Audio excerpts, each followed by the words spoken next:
Please the court. I'd like to reserve 3 minutes. Sure. And my full name is Patrice Pucci, and I represent Richard Miranda, who is the appellant in this case and the plaintiff below. There are two primary issues in this appeal. It has to do with two causes of action that were raised against individuals in this case, 5 individuals. The first was a count sounding in negligence, count 2, and the second is a count sounding in tortious interference, and that was count number 3. The circumstances are that the negligence count was dismissed with prejudice. The tortious interference was ruled on by summary judgment. The dismissal related to the negligence, the plaintiff filed an amended complaint before ever serving. There was no hearing on that. And it was then served on the parties. So it is an amended complaint for the count 2 that was served on the parties. The judge in that case, after the motion to dismiss was heard, dismissed the negligence claim with prejudice, with no ability to amend. There was no basis given in the order of dismissal. As the appellee argued in their brief that the basis was immunity under 768. That's not stated in the court's order. Specifically in the case of Rolling v. Mayaka, which is a second DCA case cited in my brief, dismissal with prejudice is an ultimate sanction, and it only applies to very, very aggravating circumstances. In Capley, or Capley, K-A-P-L-E-Y. Well, let me ask you, Ms. Pucci, because one of the concerns I have with that count is the statute. You're alleging your basis of your count is that the defendants committed a negligent tort by violating this statute, but the statute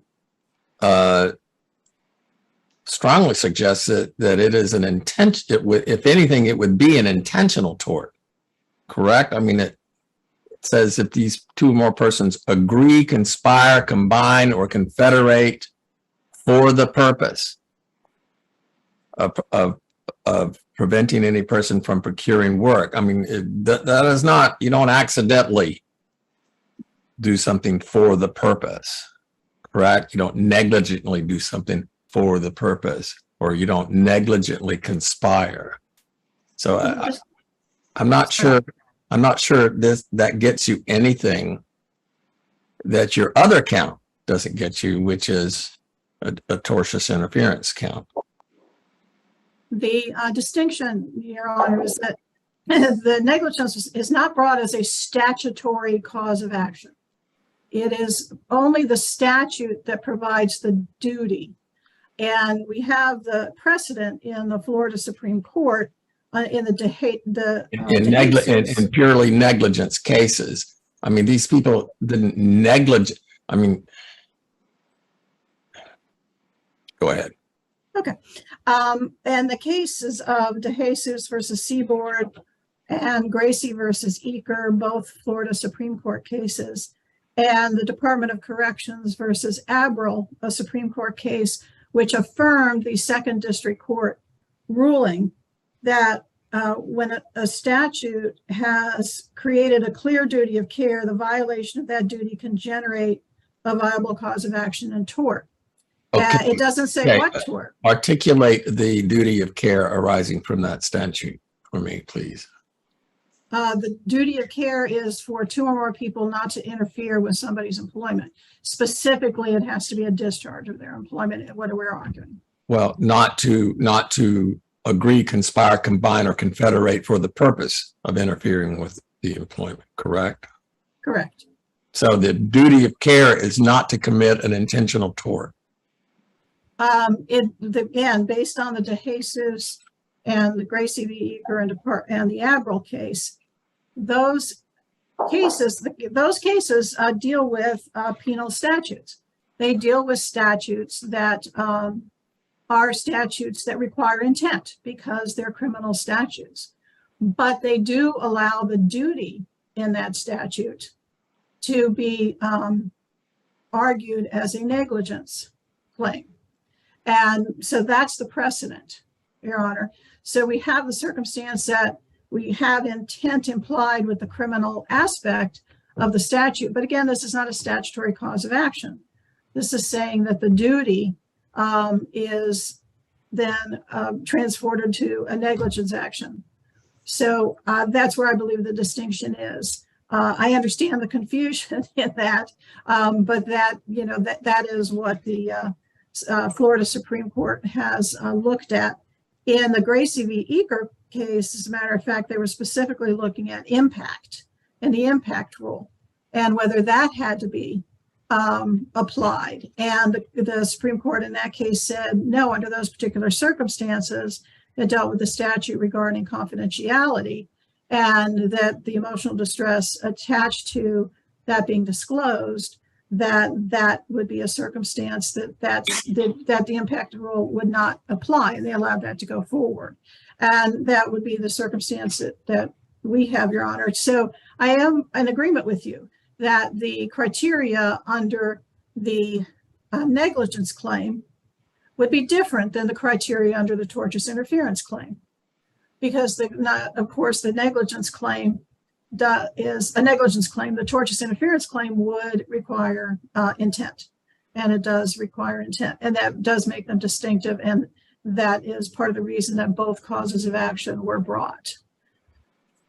The circumstances of dismissing with prejudice, as I stated in the Capely case in the Second District Court, was the only reason to be able to do that, and where it would not be an abuse of discretion, is if it's clear from the record that there's no cause of action that could ever be brought, and that the individual should have been given an opportunity to amend if that's not the case. I just talked about the viability of the cause of action under DeJesus, Abril, Gracie, etc.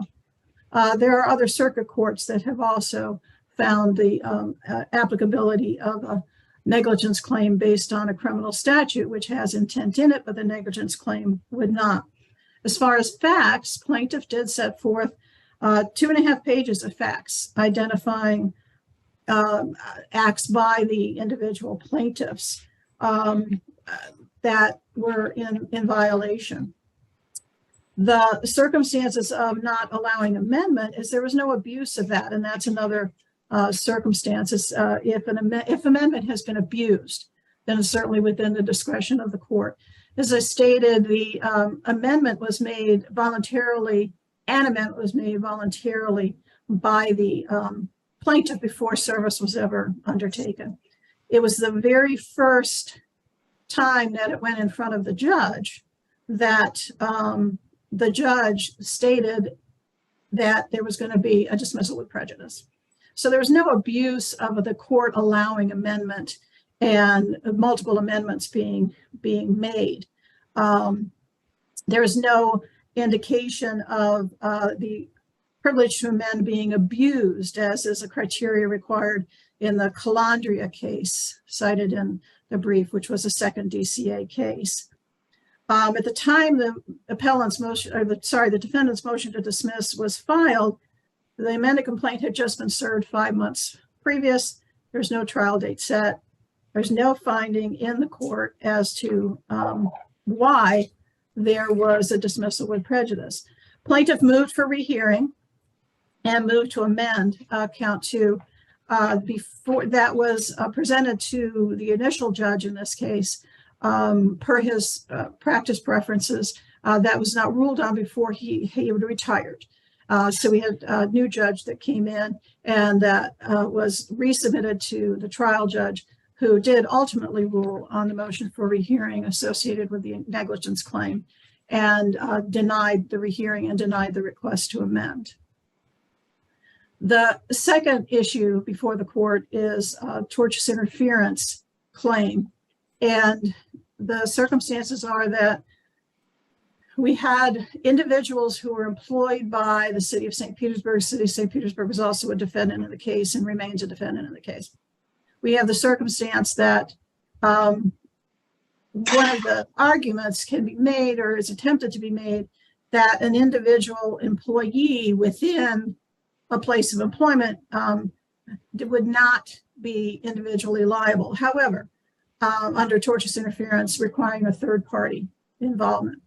However, the courts have recognized a privilege to interfere, and they've recognized that it's not all inclusive. In the Solid v. Rudin-McCloskey case cited in the brief, it stated that an employee can be considered a third party in the relationship between an employer and another employee. Then we have the O.E. Smith's son case cited in the brief, and the Sloan v. Sachs case cited in the brief. O.E. Smith says first DCA, Sloan v. Sachs is third. States a complaint for tortious interference adequately states a claim against an employee for interfering with another employee's employment relationship if the first employee's conduct was not done with any good faith belief that it would be in the interest of the employer and that it was outside the scope of the interfering party's responsibilities. How are the alleged actions of the individual defendants outside the scope of their employment?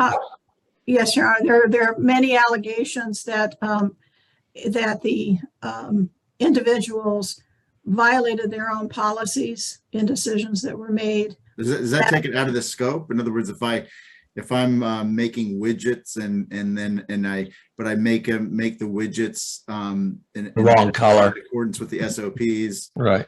therefore I'm suddenly my widget making is outside the scope of my employment as a widget maker. I don't know that that individually, Your Honor, but we have to look at the totality of the circumstances that were pled. And the totality. What does that mean outside the scope to bring for tortious interference to be essentially brought by a party, essentially, rather an agent of one of the parties to the business relationship?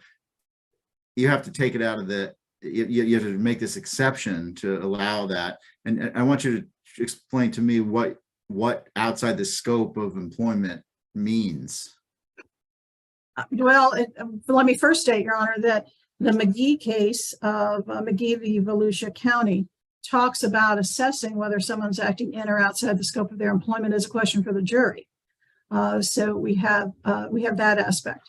Then we also have a case cited by the appellees, Coleman versus Hillsborough County, which states that that each individual's actions each officers in that case as well, actions need to be looked at individually to determine that. And then we also have the Heitmeyer case. So I know, but okay, so just pick one of the defendants and tell me what the allegations, what actions that were alleged in the complaint were actions undertaken outside the scope.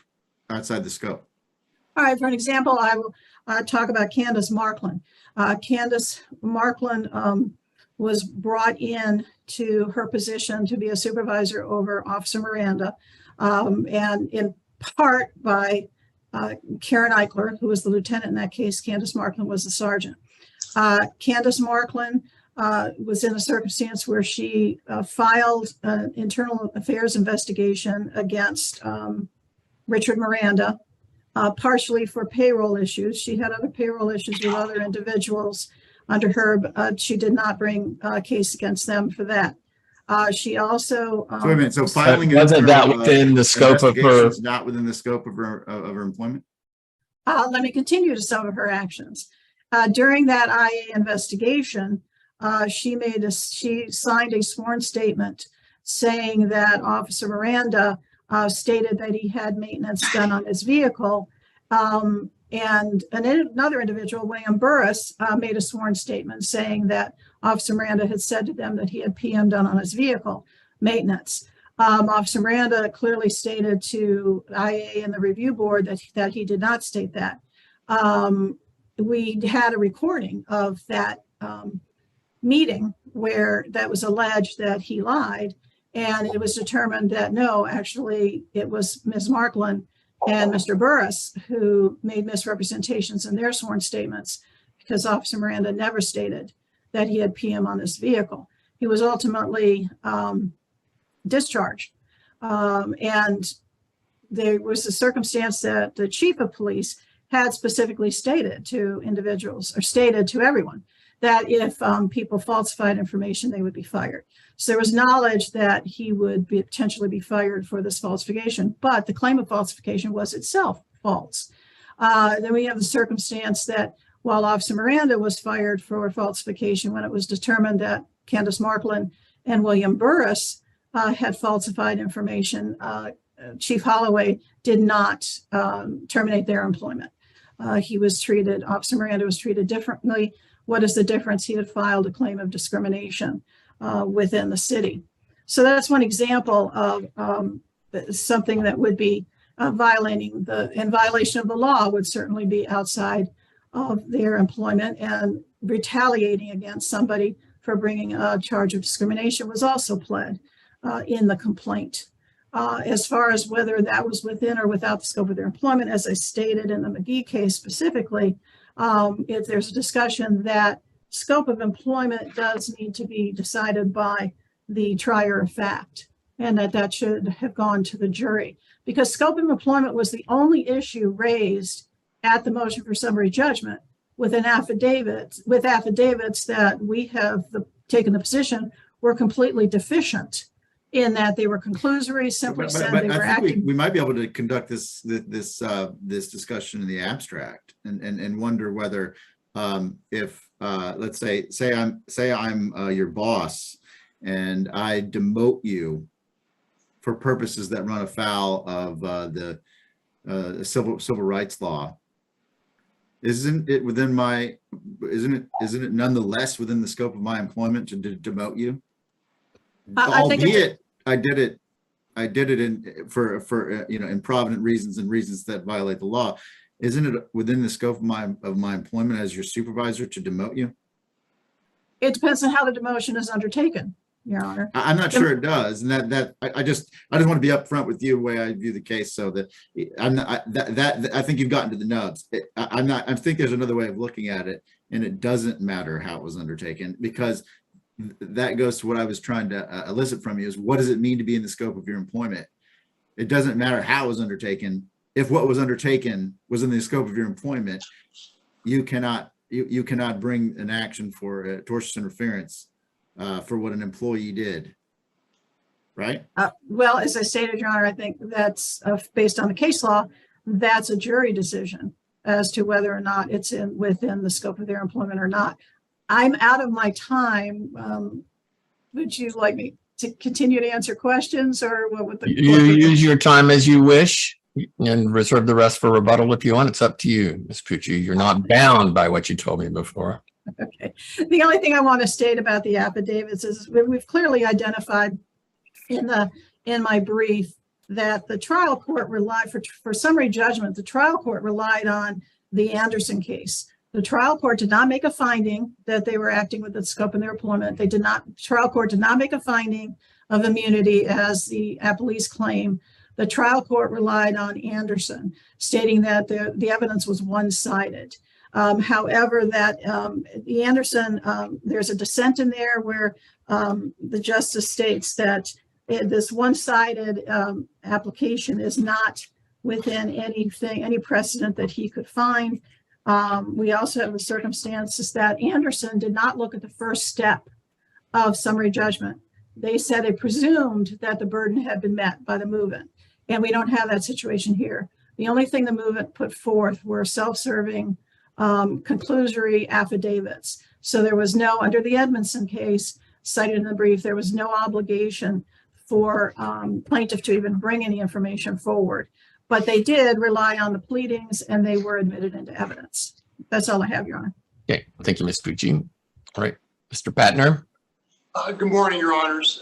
Please, the court, counsel, thank you. Joseph Patner, representing the individual police officers in this lawsuit. As the court notes, this is a tort lawsuit brought by the plaintiff Miranda against individual police officers, as well as the city of St. Petersburg. The city of St. Pete is not a part of this. That count is proceeding on. The key issue in the case that really goes to both of the issues raised by plaintiff appellant, it centers around 768-28, which is a statute, as noted, that provides tort immunity or immunity from suit for government employees, including police officers, and it is to be granted at the earliest opportunity. To overcome that tort immunity, the plaintiff must show, and the burden is upon the plaintiff here, Mr. Miranda, the appellant, that the officers either acted outside the scope of their employment or they acted with a malice or bad faith, which is a high standard. Your Honor, Justice Atkinson, you asked about what would be an example, and I'm just doing this off the top of my head. I believe the case Garcia versus City of Hollywood, an example of a outside the course of employment, outside the scope of employment, in that case was a City of Hollywood police officer driving his car off duty on his own time and struck, and I believe in that particular case, paralyzed an individual. They sued the City of Hollywood and the officer in that particular instance, for example, that was an example of someone outside the scope of the employment. There's no cases that the plaintiff could cite to which within the court's hypotheticals of a negligent filing of internal affairs is going to meet their burden of overcoming the immunity of 768-28. So I would suggest to the court that the lower court was right, that the plaintiff has failed to overcome that immunity. Now, I'll start with the summary judgment. There's a summary judgment, there's a motion to dismiss, and they're 5 years apart. As to the summary judgment, in the briefs, the plaintiff's argument is twofold. Number one, that discovery was ongoing, and number two, that the plaintiff did not need to submit any evidence at the motion of summary judgment under the Celotex standard. As to the issue of ongoing discovery, Your Honor, this case dates back to 2017. The motion for summary judgment was in 2022.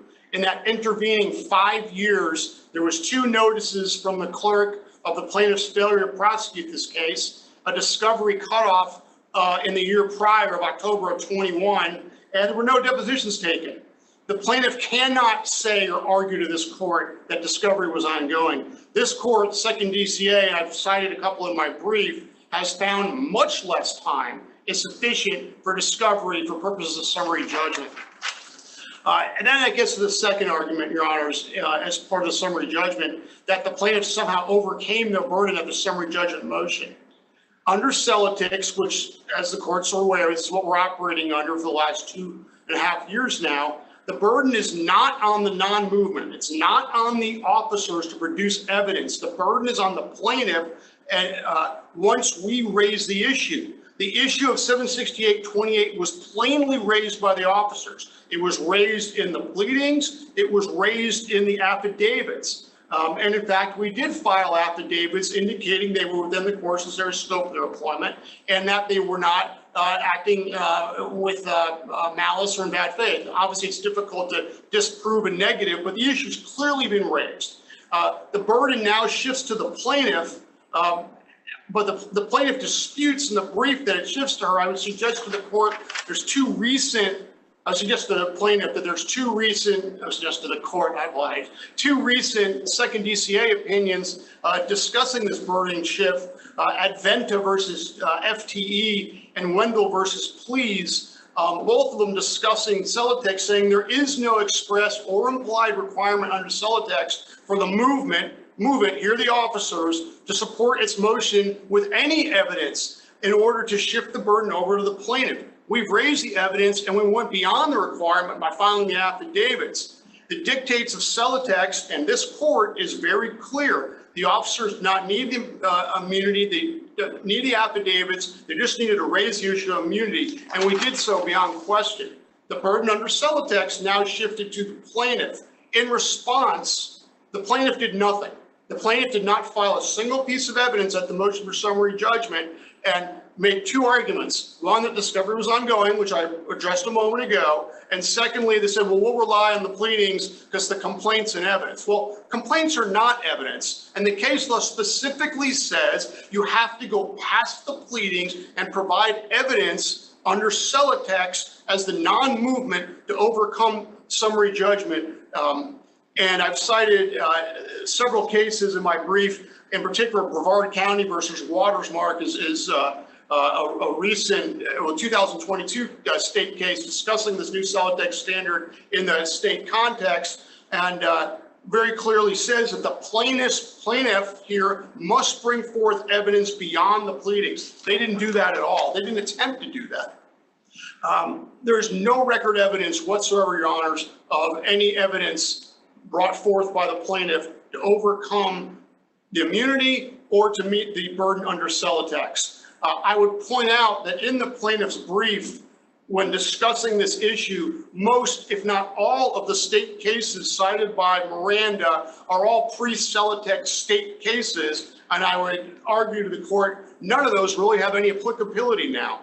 I would conclude this section on the motion for summary judgment was stating that the trial court should be affirmed given the plaintiff's failure to meet their burden under Celotex or to overcome the officer's immunity, which then gets me to the next issue, which is the motion for motion to dismiss, which occurred in relation to the 2017 amendment complaint.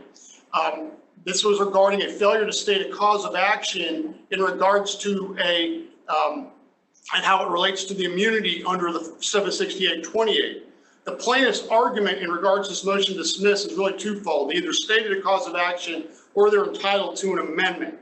I would agree that the general rule is that amendments are to be liberally allowed for.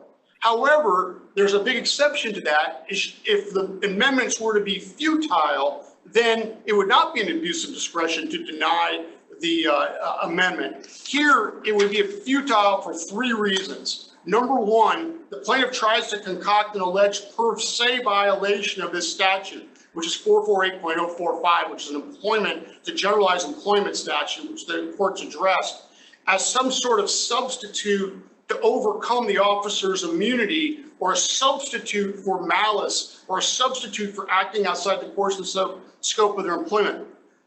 No such exception such as this exists under Florida law. This is two completely different tort principles.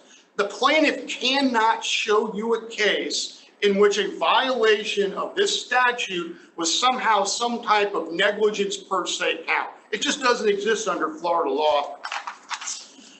Regardless of the officer's statutory immunity, so moving to the second issue, the second reason it'd be futile is there is no private civil cause of action under that statute.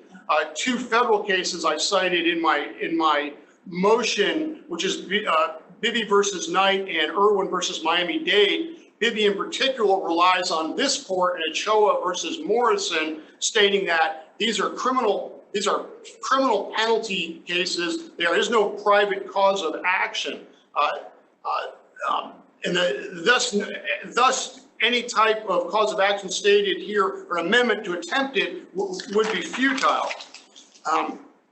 Again, the plaintiff cannot cite to you a case that says that 448.045, this generalized employment statute, creates any type of negligence per se violation. I would suggest to the court instead what the plaintiff does is misreads Abril versus Department of Corrections, which was cited a moment ago. Abril talks about creating duties, not causes of action. In fact, Abril relies on this court in Golden Shoreline versus McGowan, 787 Southern 2nd 109. And this discusses when does a negligence per se count arise out of this context. And it says that only arises that exists if the statute is protecting a particular class from a particular type of injury and creating a particular standard for that. For example, in Golden Shoreline, it was elevator maintenance. And the inability to do elevator maintenance as required in the statute could be evidence of negligence in an elevator accident. In the Abril case, it relates to how HIV test results are maintained. And the inability to do that properly could relate to a duty created. This is not at all what the plaintiff seeks to do here in regard to this generalized employment statute. 448.045 creates no special duty or no standard of care. Yet, even if it did, you could not use that to overcome the immunity under 768-28. The third reason why it would be futile, Your Honors, harkens back to my earlier argument. You've got the same operative facts for the past 5 years. If an amendment had been granted in 2017, you'd be in the exact same situation the plaintiff would be in 2022 at the motion for summary judgment. In that intervening 5 years following the hypothetical amendment, plaintiff was unable or unwilling to develop any evidence to show that the officer's individual immunity from suit was not applicable. If there had been any evidence, it would have been filed at the motion for summary judgment. Thus, the appellant's amendment would be both factually and legally futile. In conclusion, Your Honors, unless there's any questions, after 5 years, the plaintiff brought forth no evidence in this case to sue the officers individually. Based on the statutory immunity, I'd ask this court to affirm the lower court's 2 rulings and have the plaintiff to proceed solely against the city of St. Petersburg. Thank you, Your Honors. Thank you, Mr. Patner. Ms. Pucci? Yes, Your Honor. The big argument by the appellee is that the key issue, this is his words, is the immunity under 768. If we look at the order of dismissal, there's no reference to that being based on the immunity. If we look at the order on summary judgment, there's no reference to it being based on immunity. As you well know, the immunity statute has exceptions to it, and so it's not an all-inclusive immunity. We have the circumstance that also in the it's interesting that the appellee says that they didn't have to put forth any evidence, they could rely on their pleadings, and then tries to argue that the non-movement had to put something forward and couldn't rely on their pleadings. So it's an interesting dichotomy that they raise. But again, we fall to the summary judgment that there is a burden shifting issue, and the burden never shifted to Richard Miranda because the initial burden was not reached through conclusory and self-serving affidavits and nothing else. Trial court's dismissal with prejudice of the cause of action for negligence should be reversed and that matter remanded. And also the summary judgment granted on the tortious interference should be reversed and remanded. Thank you very much. Okay, thank you very much. This is our last case, so you guys need to leave our virtual courtroom by clicking the button entitled Leave, and you'll go off into the netherworld, and we will then adjourn. Thank you, Your Honors. Thank you very much. Thank you.